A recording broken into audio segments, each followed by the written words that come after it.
As a Indian citizen okay ఈ hour ఏంటంటే యాక్చువల్గా మన పక్క దేశము పాకిస్తాను పన్నాగించిన కుట్ర, ఇది పెద్ద కుట్ర. మనకేంటంటే అందరూ కలిసిమెలిసి ఉంటున్నాం కాబట్టి ఈ కలిసిమెలిసి ఉండకుండా దీంట్లో ఏదో ఒక రకంగా ఒక హిందూ ముస్లిం అనేది, సిక్ ముస్లిం అనేది ఒక ఫ్యాక్టరీ తీసుకుని వచ్చి మన ఇండియాకి మొత్తం బ్రేక్ డౌన్ చేయాలనేసి వాళ్ళకి ఆ ఫీలింగ్ రైజ్ చేస్తుంది పక్క దేశం.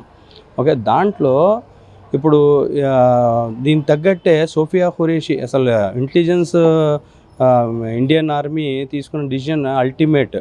ఓకే, ఈ ఆపరేషన్కి అవకాశం ఇచ్చారు మన మహిళకి. ఆపరేషన్ సింధూర్ అనేసి పేరు పెట్టి సోఫియా ఖురేషికి అవకాశం ఇచ్చారు. ఆ అవకాశానికి తగినట్టు అమ్మాయి చర్య కూడా తీసుకుంది ఆవిడ. ఓకే, మనం చాలా గర్వకారంగా ఉంది. ఒక ముస్లిం అనేది కాదు, ఒక భారతీయుడిగా మనకు చాలా చాలా చాలా గర్వకారణంగా ఉంది. ఒక మహిళ ఆపరేషన్ సింధూర్కి తగ్గట్టు దానికి పరిణామం తీసుకుని వచ్చింది ఆవిడ.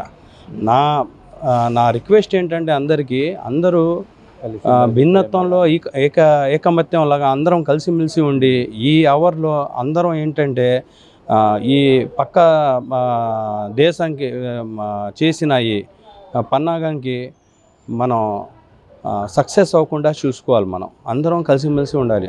హిందూ, ముస్లిం, సిక్, ఇసాయి అందరూ బ్రదర్స్. ఇది మన ఇండియాలో ఉన్నంత ఐకమత్యం ప్రపంచంలోనే కనిపించదు ఎక్కడ.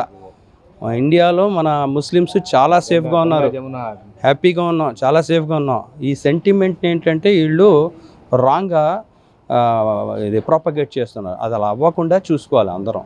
ఓకే, హిందూ ముస్లిం అందరం బై బై.